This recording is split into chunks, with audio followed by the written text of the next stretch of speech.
Bonjour et bienvenue sur ce nouveau tuto sur les plans d'expérience. Globalement, l'ensemble des tutos que je vous ai présentés s'adresse plutôt à des gens débutants qui vont utiliser les plans d'expérience dans le cadre d'une entreprise et qui seront encadrés soit par des statisticiens, soit par des ingénieurs, en gros par des personnes qui ont des connaissances très pointues sur les plans d'expérience. Toutefois, même si on n'est pas un grand spécialiste, il est important d'avoir une idée de tous les pièges et de toutes les subtilités, même si on ne les domine pas. C'est le but de ce tuto. Alors tout d'abord, un texte lié au plan d'expérience, un quatrième de couverture d'un livre ou un texte pris sur Internet. Face à la complexité croissante des produits et des procédés de fabrication, la méthode des plans d'expérience est un instrument de choix incontournable pour accroître la productivité des cycles de développement. Donc ça, c'est ça le point de base de Taguchi et des plans d'expérience, c'est que les phénomènes deviennent très complexes, on a des dizaines de paramètres, et nous avons vu dans les premiers tutos que des dizaines de paramètres, si on veut les tester entre guillemets scientifiquement, c'est-à-dire étape par étape, critère par critère, valeur par valeur, on va obtenir rapidement des 500, 1000, 10 000 expériences à faire. L'approche méthodologique développée valorise le travail de groupe et s'articule autour de la notion fondamentale et novatrice de stratégie d'expérimentation. Travail de groupe, il faut des spécialistes du plan d'expérience, des spécialistes métiers, des spécialistes à tous les niveaux, des groupes d'experts. Plus l'expertise est grande, meilleur sera le résultat. Et on est bien dans l'idée d'expérimentation et non pas de détermination mathématique et directe du bon résultat. Toutefois, la méthode est elle-même très complexe et demande beaucoup d'expertise pour être bien appliquée. Ce que je vous disais en introduction. Si des experts comme Monsieur Taguchi ont réussi à mettre au point des méthodologies très applicables pour les non-experts, c'est ce que nous avons vu dans tous les tutos précédents, il reste toutefois à bien vérifier à chaque fois le domaine d'emploi de la méthode, le domaine de définition et la zone de validité. Ça, c'est des points sur lesquels on est resté obscur, parce que quand on débute, il ne faut pas commencer à rentrer dans les subtilités, mais donc ça va être ça le point clé. Est-ce que je peux appliquer la méthode Taguchi? Est-ce que la zone dans laquelle j'utilise est valide? Il est effectivement très facile d'appliquer cette méthode à des cas qui ne sont pas conformes aux prérequis et donc d'obtenir des résultats fantaisistes. Et il y a de nombreuses personnes qui, n'arrivant pas à faire quoi que ce soit, font du Taguchi, mais en réalité on ne peut pas appliquer la méthode dans leur cas.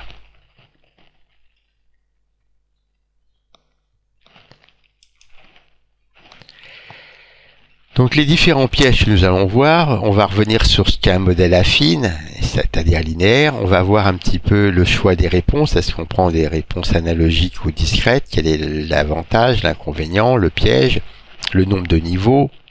On n'en a pas parlé pour l'instant, on a toujours pris 2 niveaux. L'indépendance des facteurs, on a déjà parlé un petit peu des alias.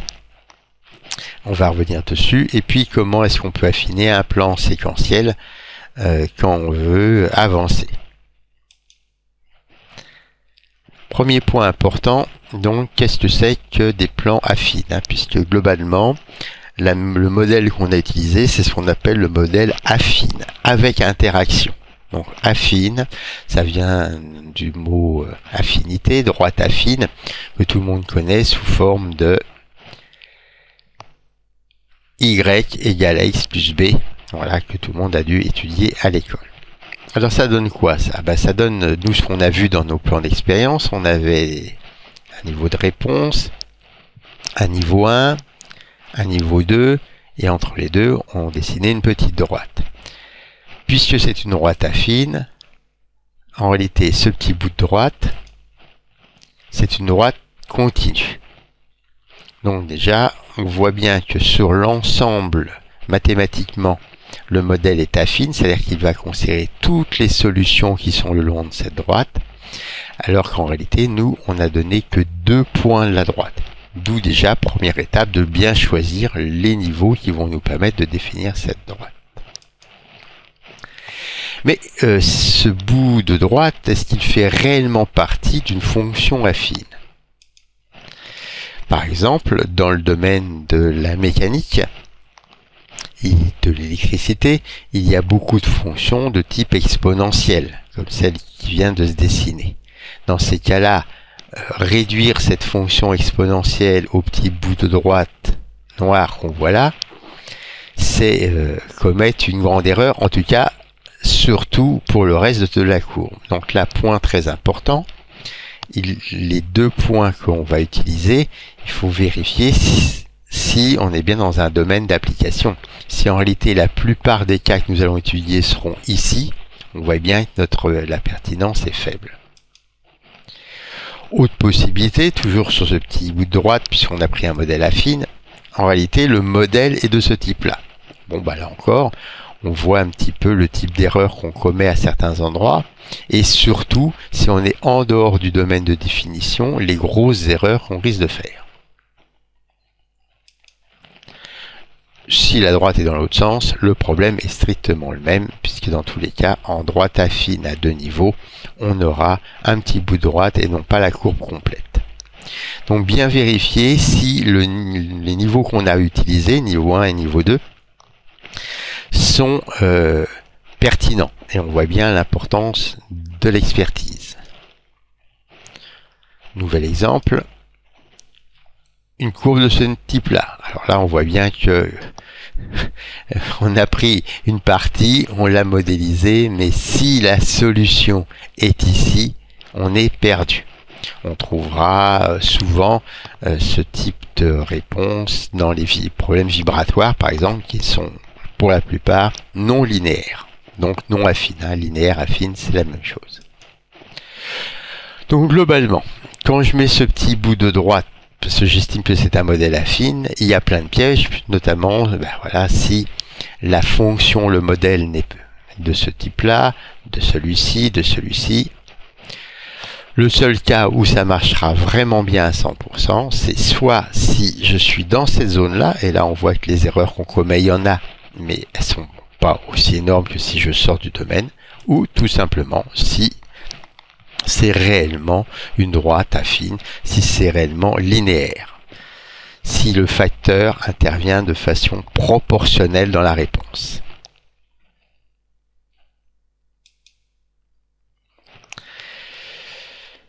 Alors on a vu aussi dans les exemples précédents qu'il y avait des fois des réponses analogiques, par exemple la longueur du pot d'échappement, le pourcentage d'air dans le carburant, ça peut être 5%, ça peut être 10%, mais ça peut être aussi 7%, ça peut être 12%.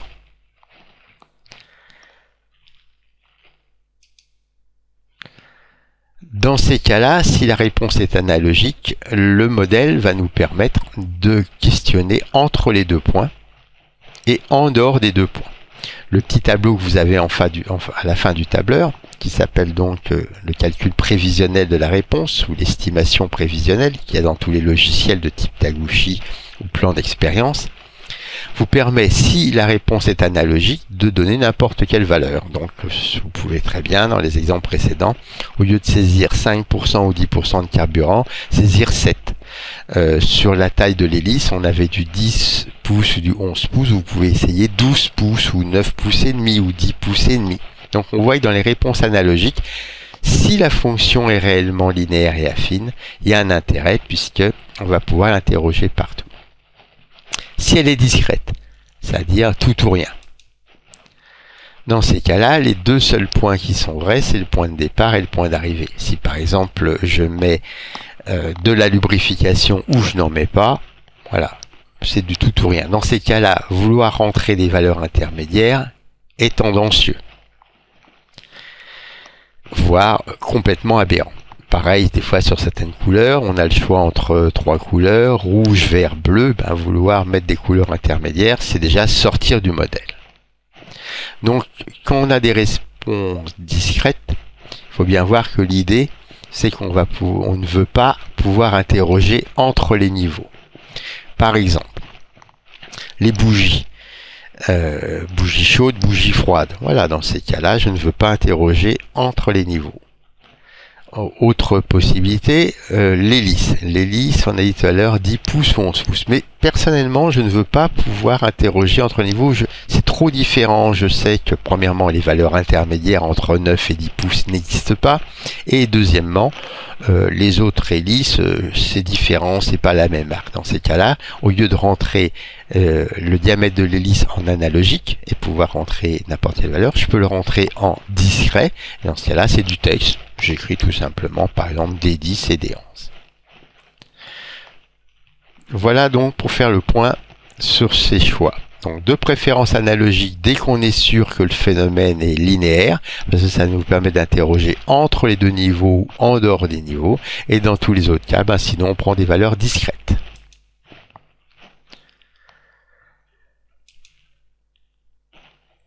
Alors, si on veut maintenant définir 2 ou 3 niveaux. On vient, j'ai la droite ici, on avait vu première méthode, je ne fais passer qu'une droite entre un point et l'autre. Maintenant, je veux être plus précis. Première droite et une deuxième.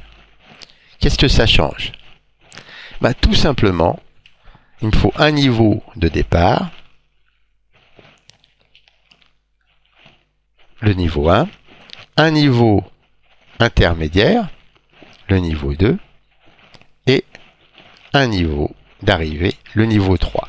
Ça sera donc un plan d'expérience fractionnaire à 3 niveaux et non pas à 2 niveaux. Donc les plans à 2 niveaux nous permettent de tracer une droite, les plans à 3 niveaux, 2 droites, et on voit l'intérêt. L'intérêt, c'est bien sûr quand le modèle de base n'est pas linéaire, mais qu'on va pouvoir l'approximer par des tronçons de droite sans commettre trop d'erreurs. Donc voilà, quand est-ce qu'on va passer à 3 niveaux. Autre possibilité, j'ai une exponentielle descendante, toutes les équations de la formation X ou autre. Dans ces cas-là, si je veux être très précis, je vais même faire une première droite ici, une deuxième là et une troisième là. Il me faudra donc 1, 2, 3, 4 niveaux. Donc les plans à 4 niveaux permettent de décrire des fonctions de ce type-là avec très peu d'erreurs. Alors qu'on reste toujours dans un modèle affine. Autre possibilité, toujours avec 1, 2, 3, 4 niveaux. Voilà, une courbe de ce type-là. On peut retrouver dans des expériences en chimie, physique, mécanique. Dans ces cas-là, par approximation linéaire, en 1, 2, 3 droites, donc 4 niveaux, j'ai eu un modèle qui est très proche du modèle réel, tout en restant dans les modèles affines.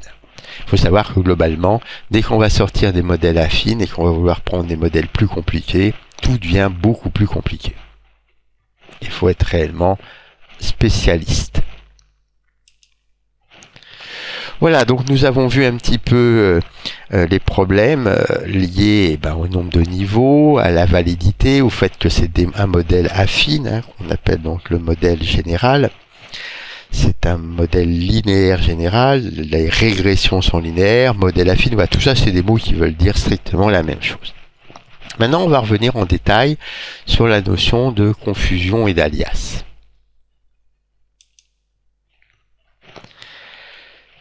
On retrouve notre tableur que nous avons vu dans les précédents tutos, Et ici, vous voyez, j'ai utilisé 4 variables A, B, C, D. Et sur ces 4 variables, je vais tout simplement faire des opérations mathématiques. Comme ça, je suis sûr de connaître la vraie réponse à l'avance. Le modèle général, donc affine, est du type un paramètre, un deuxième paramètre, un troisième paramètre, et les effets des paramètres s'ajoutent. Ça aussi c'est important. Il faut savoir que dans le modèle général, les effets s'ajoutent. Donc l'effet lié à A s'ajoute à l'effet lié à B. Donc pour pouvoir le simuler mathématiquement de façon très simple, je vais tout simplement faire A plus B plus C plus D. Voilà les deux niveaux que j'ai pris. A vaut 10 ou 20, B vaut 10 ou 20, 10 ou 20. Bon, au lieu de mettre 1 ou 2, j'ai pris 10 ou 20, ça permet de bien différencier.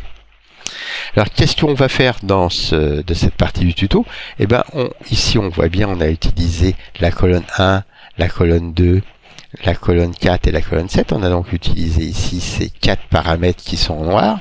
Et dans un premier temps, je les considère indépendants. Et puis on va regarder si je mets de la dépendance, qu'est-ce qui se passe. Donc première étape, j'ai 3 paramètres et j'en fais tout simplement la somme. Ici, donc j'ai préparé les petits calculs. A plus B plus C. Vous voyez les formules ici. La formule.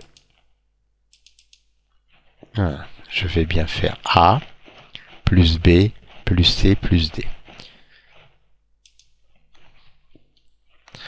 Donc j'ai reporté les résultats ici.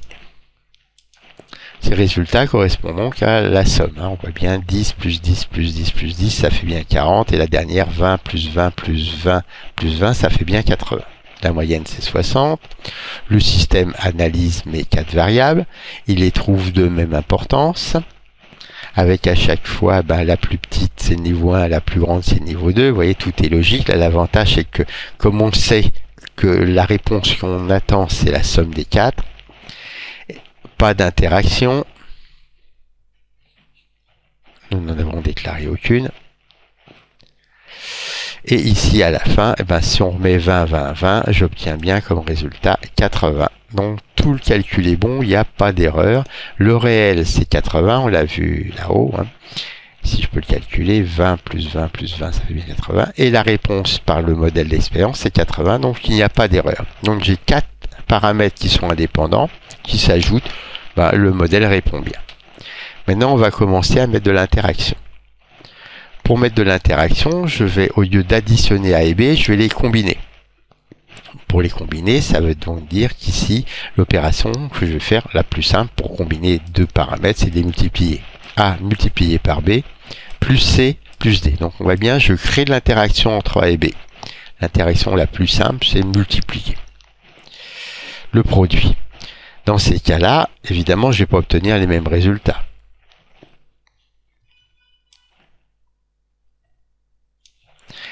Voici ici, j'ai fait une colonne où j'ai fait A fois B plus C plus D. Je prends mes valeurs.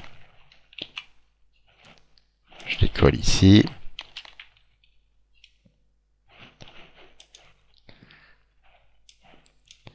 Voilà, 10 fois 10, 100, plus 10, plus 10, 120.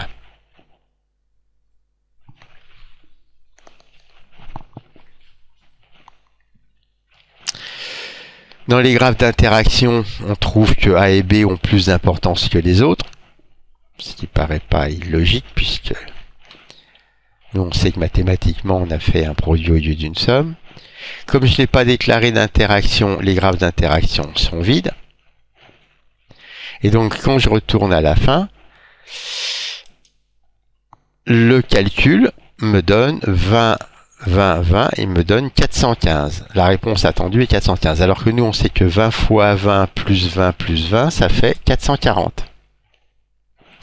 Donc, je sais que la vraie réponse est 440. Et là, le modèle de Taguchi, de déploiement d'expérience, me donne 415, ce qui fait 6% d'erreur. Bon, c'est pas énorme, mais il y a tout de même 6% d'erreur.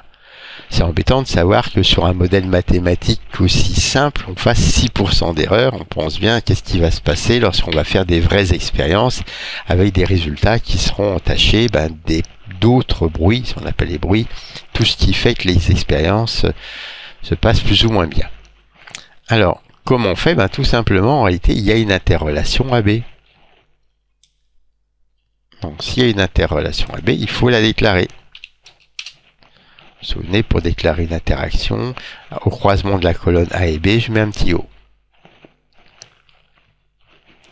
Dans ces cas-là, je touche à rien. Les valeurs sont toujours les mêmes.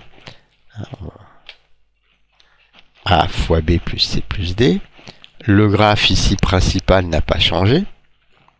En revanche, le graphe d'interaction a commencé à bouger. Et on voit qu'effectivement, entre A et B, on n'a pas de droite rigoureusement parallèle.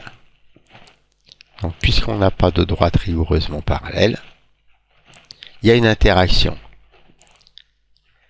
Et du coup, le tableur peut tenir compte de cette interaction et calculer la réponse corrigée de l'interaction. Et il obtient 440, alors qu'on voulait 440. Donc si je déclare bien l'interaction AB, le modèle fonctionne très bien. Donc on voit bien, quand on ne déclare pas une interaction, là, par exemple, tout à l'heure, on avait 6% d'erreur.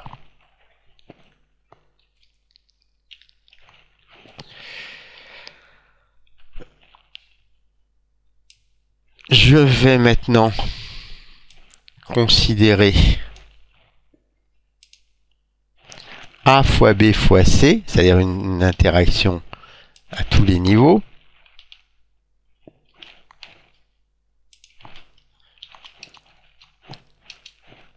Évidemment, là, c'est un cas d'école, hein. Mais au moins, en simplifiant, je supprime. Voilà, donc ici, j'ai fait A fois B fois C plus D. Ça va donner de nouveaux résultats. Et je ne déclare pas les interactions.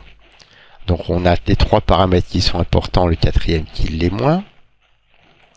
Évidemment, pas d'interaction déclarée, donc pas de graphe. Et si je descends plus bas, je m'aperçois que le système a trouvé 6895, alors qu'en réalité 20 fois 20 fois 20 plus 20, ça fait 8020. Donc là, cette fois-ci, si on ne déclare pas les interactions, ça nous fait 14% d'erreur. À nouveau, on va tout simplement déclarer des interactions. Donc il y a une interaction là et une interaction là. Je descends. Les deux graphes d'interaction sont mis à jour. Il y a bien interaction. Les droites ne sont pas parallèles.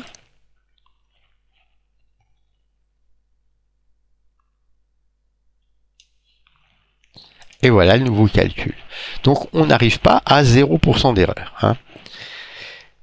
On voit bien ici. Alors qu'est-ce qu'il faudrait pour arriver à avoir 0% d'erreur? On a dit qu'il y avait A, B, C. Il faudrait peut-être aussi déclarer l'interaction AC.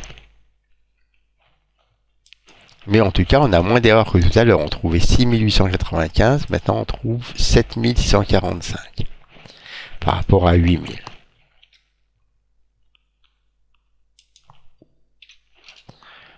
Voilà. Et là, cette fois-ci, le troisième graphe d'interaction s'est mis en place. Et j'obtiens le bon résultat.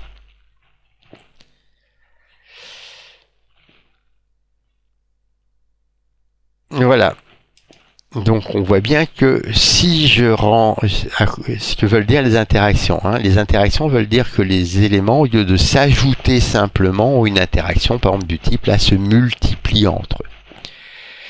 Alors pour le dernier exemple, ABC fois D, je peux le mettre en place, mais je vais avoir un souci, c'est que de toute façon je ne peux pas déclarer toutes les interactions.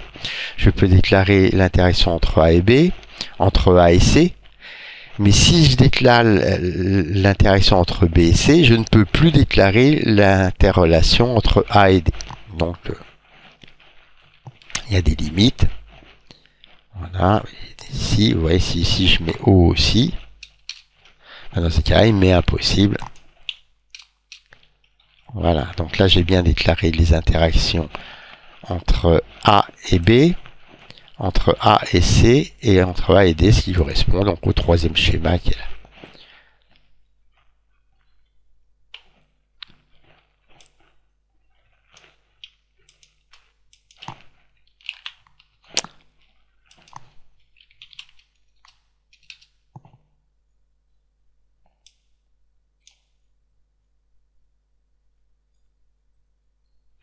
Les graphes d'interaction sont bien mis à jour.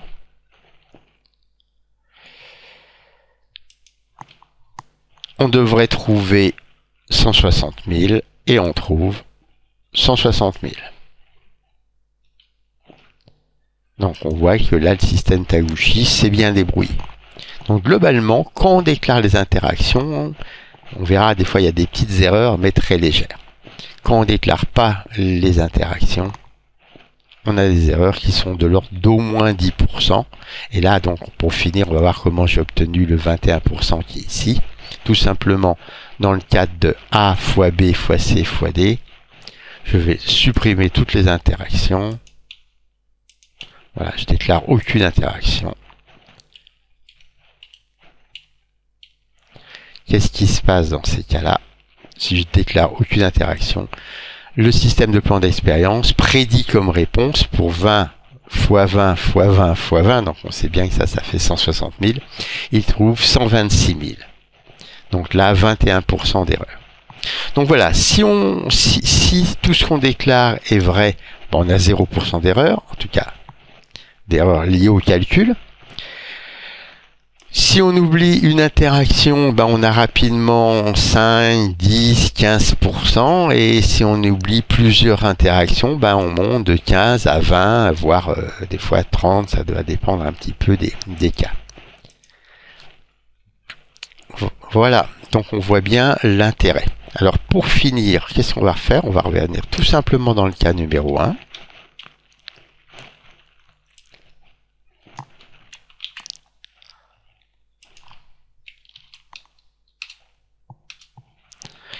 Et on va déclarer toutes les interactions. Donc, interaction, interaction, interaction. Donc je me suis mis dans le cadre de ce graphe-là. Alors qu'il n'y en a pas, puisqu'ici j'ai fait A plus B plus C. Pourtant, vous voyez dans le tableau, il étudie l'interaction entre A et B, l'interaction entre A et C, et l'interaction entre A et D. Donc là, j'ai volontairement déclaré des interactions qui n'existent pas. Comment réagit le système? Il me fait bien mon étude des facteurs principaux sans souci, en me disant que les 4 ont les mêmes valeurs et progressent dans le même sens. Et quand j'étudie les interactions, je m'aperçois que les droites sont rigoureusement parallèles, donc il n'y a pas d'interaction. Rigoureusement parallèle, il n'y a pas d'interaction. Rigoureusement parallèle, il n'y a pas d'interaction. Donc on voit bien que si on déclare une interaction qui n'a pas lieu, tout simplement, les droites seront parallèles. Au mieux, au pire, superposées, ce qui est pareil que parallèle. Mais dès qu'elles sont parallèles, c'est qu'il n'y a pas d'interaction. Et puis, évidemment, le résultat, lui, il est bon. 80 pour 80.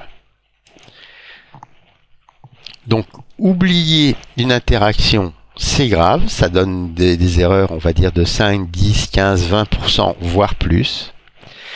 Mettre une interaction dont on n'a pas besoin, ça n'a aucune importance puisque ça va nous permettre de le confirmer et le résultat sera juste.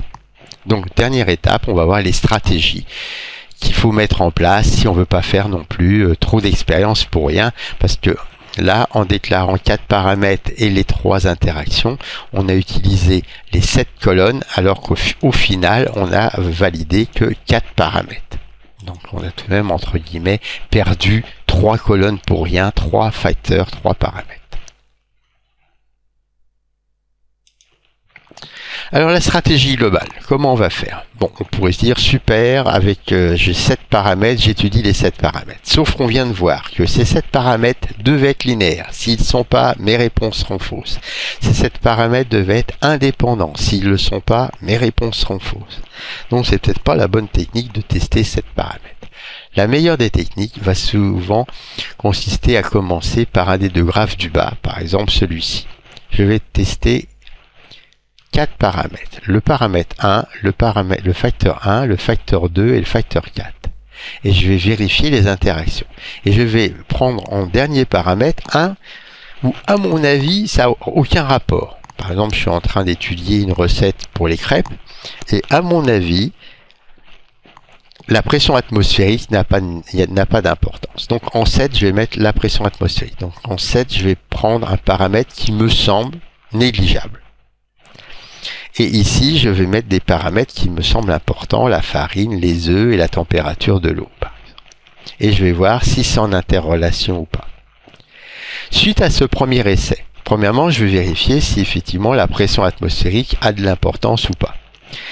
De plus, je vais avoir l'importance relative des paramètres 1, 2 et 4. Si certains paramètres ont peu d'importance, je sais que plus tard, je pourrais les négliger, en tout cas les étudier moins bien. Je vais aussi pouvoir vérifier si l'interaction existe. Et on avait vu dans le cas de l'avion que des fois l'interaction existe, mais n'a pas beaucoup d'importance. Donc dans ces cas-là, je pourrais la négliger. Donc je vois qu'une fois que j'aurai fini cet essai-là, ces 8 essais, j'aurai une notion claire sur les 4 paramètres 1, 2, 4, 7. D'où ensuite l'idée de partir vers un autre schéma, par exemple celui-ci, celui-ci, ou celui-là, où je vais mettre en place de nouveaux paramètres, puisque du coup, là, par exemple, si je sais que l'interaction entre 1 et 5 et 2 et 6 n'est pas très importante, elle existe mais elle n'est pas très importante, je vais pouvoir utiliser ce paramètre 5 et ce paramètre 6 dans ce schéma-là. Donc je vais garder l'interaction entre 1 et 2, et je vais mesurer les paramètres 1, 2, 5, 4, 6, 7. Voilà. Alors, des fois, on est obligé de changer les paramètres. Par exemple, ici, dans le premier cas, vous apercevez que le paramètre hyper important, l'interaction importante, c'est 1, 4. Il faut la garder. Or, on ne peut pas garder que 1, 4. Donc, tout simplement, le paramètre 1, par exemple, c'était la farine. Le paramètre 4, c'était la température de l'eau. Et ben, on va remettre en 1 la farine et on va mettre en 2 la température de l'eau. Donc, ici, dans ce nouveau plan, on va tout simplement réaffecter les facteurs aux colonnes. Dans la méthode Taguchi, c'est comme ça qu'on fait. Dans la méthode générale, on recalcule un nouveau plan, mais dans Taguchi, on revient toujours ici en réaffectant les colonnes. Donc globalement, dans la méthode Taguchi, on s'aperçoit que si on prend ce graphe-là, on considère que le facteur 1 doit être le plus important et qu'il peut avoir de l'influence sur le facteur 2, le facteur 7 et le facteur 4. Donc on choisira comme facteur 1, facteur prépondérant. Si on revient à notre exemple, en guise de conclusion, on avait pris ce type de graphe, on avait étudié la relation entre 1 et 2 qui était la bougie et le carburant et la bougie, et on s'est aperçu que la relation existait, il y avait bien interaction, les graphes se croisaient ou en tout cas n'étaient pas parallèles. En revanche, ça n'avait quasiment aucune influence sur la réponse. Donc conclusion, si je refaisais cet essai, ça serait mieux d'étudier une autre relation que la relation carburant-bougie. Elle existe, il y a interaction, mais elle n'est pas prépondérante. On avait vu dans d'autres phases que par exemple le pot d'échappement pouvait être critique ou le diamètre de l'hélice. Donc on voit bien que on va jongler et on va réaffecter en permanence les colonnes aux facteurs pour étudier ou non l'interaction. Le premier graphe va s'appeler un graphe de criblage, c'est-à-dire qu'ici je prends les 7 paramètres, je considère qu'ils sont indépendants, ce qui n'est sûrement pas vrai, mais je veux surtout voir s'ils ont de l'importance ou pas. Donc je lance mon appel et je vais rechercher tous ceux qui n'ont aucune influence sur la réponse ou en tout cas une influence négligeable.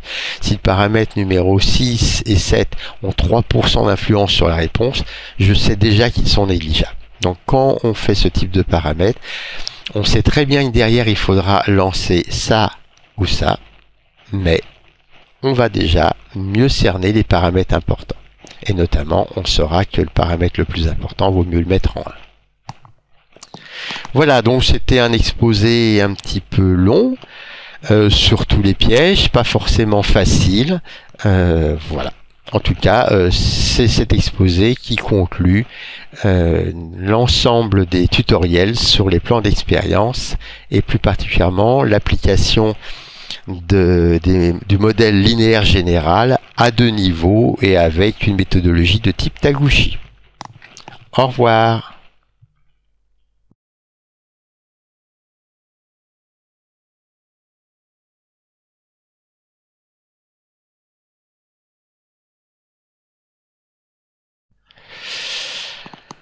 Alors, on revient donc à ce qu'on avait vu. Alors, l'avantage de faire 3 niveaux.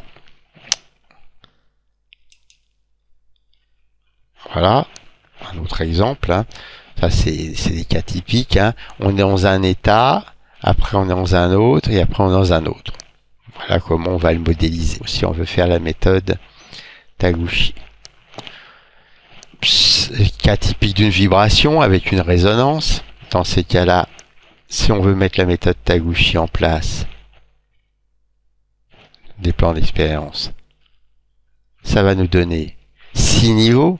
Alors on peut se dire, bon, avec 6 niveaux, on arrive à traiter les vibrations. Ben non, parce qu'on traiterait cette vibration-là, mais si ça se peut, la vibration n'est pas là. Elle n'est pas entre le niveau 3 et le niveau 4. Si ça se peut, la vibration est ailleurs. Donc dans ces cas-là, il va falloir quadriller. Donc on va arriver, si on veut faire des études de vibration, avec le modèle affine, on va réussir à obtenir des 8, 10, 15, 20 niveaux, ce qui devient strictement ingérable et qui est en dehors de la stratégie des plans d'expérience.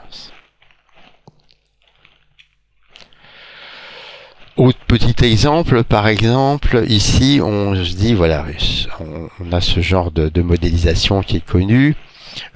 En mécanique, par exemple, on fait varier l'avance et la profondeur de passe, et puis on regarde si le copeau est de bonne qualité ou de mauvaise qualité. Le petit bonhomme qui rigole, le copeau est de bonne qualité, donc résultat bien réussi. Les petits signes ici, les éclairs, ça marche pas. Est-ce que ça, c'est des modèles linéaires affines? Voilà, donc on voit bien, celui-ci on passe d'un état à un autre, alors on pourrait dire bah oui, mais est-ce que c'est progressif? Ici ça monte et ça descend, ici ça monte et ça descend. Maintenant si j'étudie en vertical ici, ça passe d'un niveau à l'autre. On voit, ça va pas être forcément facile. Et surtout qu'au final, cette ligne que j'ai mis là, peut-être qu'il y en a plusieurs. Donc on voit que des modèles complexes avec deux paramètres qui agissent sur une même réponse, même quand on va déclarer le fait qu'ils soient en interaction, ça c'est très important, il faut aussi que la réponse soit proportionnelle à l'entrée. Sinon, le modèle ne va pas bien fonctionner ou ne fonctionnera que dans la zone où, effectivement, on est proportionnel. Voilà, alors on va revenir toujours à des exemples qui existent, par exemple dans le domaine de la mécanique. L'état de surface, les livres nous donnent une équation. Tout à l'heure, on a vu un tableau, là on a une équation. 125 Fz au carré sur RB. Donc nous, ça sera la réponse, c'est une constante fois le premier facteur au carré divisé par le deuxième facteur. Donc on n'est pas vraiment dans un cas de linéarité où les choses s'ajoutent. Toutefois, on va aller jusqu'au bout. Donc Fz carré, en réalité, c'est de ce type-là. Donc si je le linéarise, ça va me donner cette droite-là. Donc je comprends bien pourquoi si je demande des valeurs intermédiaires, Fz c'est l'avance. En plus ici j'ai une avance de 0,1, ici une avance de 0,3. Si je veux calculer ici la réponse au milieu pour une avance de 0,2, j'aurai une erreur. Voilà. C'est normal, c'est dû au fait que je suis dans un modèle linéaire alors que la réponse n'est pas linéaire. Ici RB, le rayon, lui il est en dessous, donc c'est une forme 1 sur x. Une forme 1 sur x, ça ressemble à ça.